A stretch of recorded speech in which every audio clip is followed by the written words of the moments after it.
নমস্কার বন্ধুরা, আমার চ্যানেলে সবাইকে স্বাগত। আমার চ্যানেলের আরও একটি নতুন পর্ব দেখার জন্য সকলকে ধন্যবাদ জানাচ্ছি। বন্ধুরা, আমার আজকের পর্বের রেসিপি খুবই সুস্বাদু পাইনঅ্যাপেল চাটনি অথবা আনারসের চাটনি, এবং সাথে রয়েছে আনারস কাটার সহজ পদ্ধতি। তাহলে চলুন দেখে নেওয়া যাক আমার আজকের পর্বের রেসিপি। এখানে আমি একটা মিডিয়াম সাইজের আনারস নিয়ে নিয়েছি। এবার খুব ধারালো একটা ছুরির সাহায্যে এটা কাটতে হবে। সামনের পোর্শনটা এইভাবে কেটে নিলাম।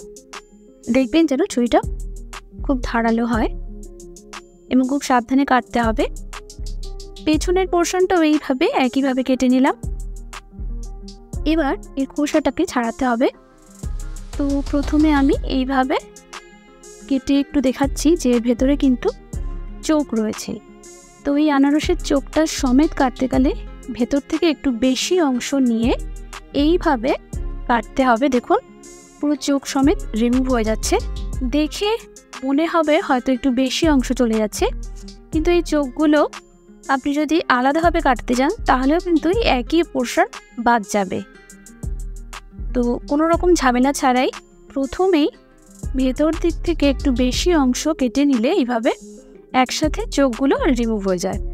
আর আনারস কাটার ক্ষেত্রে এই চোখগুলো রিমুভ করা কিন্তু খুব জরুরি, কারণ এগুলো আনারস খাওয়ার সময় গলায় গেলে একটু ইরিটেশন হতে পারে, যাকে বলে গলা চুলকাতে পারে। তো পুরোটা খোসা ছাড়িয়ে নেওয়ার পরে যেইখানটা কিছু কিছু চোখ রয়ে গেছে সেখানে আমি এইভাবে ছুরির সাহায্যে হালকা হাতে খুব সাবধানে চোখগুলোকে উঠিয়ে নিচ্ছি। দেখতেই পাচ্ছেন দু একটা থাকবে এইভাবে। তো এইভাবে অল্প অল্প করে তুলে নিচ্ছি যেখানে যেখানে রয়েছে। আনারসটা প্রচণ্ড পাকা, সে কারণে এত রস বেরোচ্ছে। চেষ্টা করবেন আনারসের চাটনি তৈরি করার জন্য এরকম পাকা আনারস নিলে এর টেস্টটা অনেক ভালো আসে। তো এইভাবে সমস্ত চোখ ভালোভাবে পরিষ্কার করে নিয়ে পুরো আনারসটা কেটে ফেললাম। দেখুন, পুরোটা পরিষ্কার করে ফেলেছি। অর্ধেকটা কেটে নিয়ে সেটার আবার অর্ধেক করে নিলাম। এবার এর সামনে একটা শক্ত অংশ আছে, এটাও ফেলে দিতে হবে। তো আমি পাশ থেকে আনারসের অংশগুলো এইভাবে কেটে নিচ্ছি আর মাঝখানের এই শক্ত অংশটা ফেলে দেব। তো দেখুন, আনারসটা এত পাকা যে খুবই নরম, খুব সহজেই কাটা যাচ্ছে। শুধু মাঝখানের পোর্শনটুকু বাদ দিলে আপনি দেখলেই বুঝতে পারবেন সামনের অংশটা একটু শক্ত আছে, এটাকে ফেলে দিতে হয়। আর ধার থেকে যত সেই পোর্শনটা কেটে আমি এই ছোটো ছোটো করে পিস করে নিচ্ছি। তো এইভাবেই সমস্ত আনারস কেটে নেব। মাঝের এই পোর্শনটা বাদ দিয়ে দেখুন, এই পোর্শনগুলো বাদ দিয়ে দিচ্ছি। আমার সবটা আনারস কাটা হয়ে গেছে। এই যে পুরোটা আমি এইভাবে কেটে নিয়েছি। এরপর আনারস চাটনি তৈরি করার জন্য প্রথমে প্যানের মধ্যে 1/2 টেবিল স্পুন মতো রিফাইন্ড তেল নিয়ে একটু ভালোভাবে গরম করে নিচ্ছি। এরপর এতে দিয়ে দেবো 1/2 টিস্পুন পরিমাণ সর্ষে। সর্ষেটা একটু ফেটে আসলে এতে দেব একটা গোটা শুকনো লঙ্কাকে ছিঁড়ে দিয়ে দিচ্ছি, আর একটা তেজপাতা একটু ছিঁড়ে দিয়ে দিলাম। এরপর আনারসটা দিয়ে দিচ্ছি। এখানে আমি অর্ধেকটা আনারস কেটে রাখা অর্ধেকটা আনারস দিলাম। ফ্লেমটা লোতে থাকবে। দিয়ে দিচ্ছি স্বাদ মতো নুন আর খুবই সামান্য হলুদ, এতে কালারটা ভালো আসবে। এবার নুন আর হলুদের সাথে একটু মিশিয়ে নিয়ে লো ফ্লেমে ঢাকা দিয়ে 5 মিনিটের জন্য কুক করব। 5 মিনিট পরে একটু মজে এসছে। এরপর এতে অ্যাড করব সামান্য পরিমাণ জল। 1/2 কাপ পরিমাণ জল আমি এতে অ্যাড করছি। এরপর আবার একটু মিশিয়ে নিয়ে আবারও ঢাকা দেব এবং আবারও 5 মিনিটের জন্য কুক করে নেব। 5 মিনিট পরে দেখতেই পাচ্ছেন আরও অনেকটাই মজে গেছে। এরপর দিয়ে দেব 1/4 কাপ মতো চিনি। চিনিটা আপনারা বুঝে দেবেন যতটা মিষ্টি খাবেন। ঢাকা দিয়ে আবারও 5 মিনিটের জন্য লো ফ্লেমে কুক করে নেব। চিনিটা গলে এসেছে।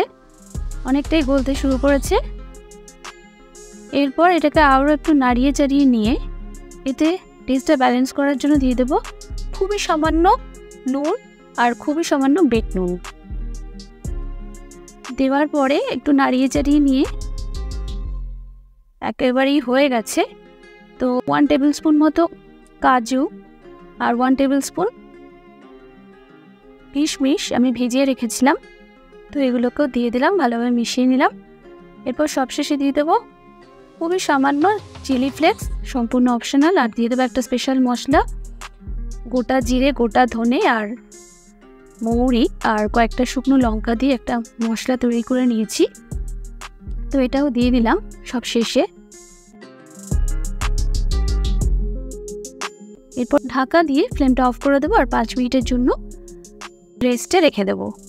এরপর তৈরি হয়ে যাবে আমার আজকের পর্বের রেসিপি আনারসের চাটনি।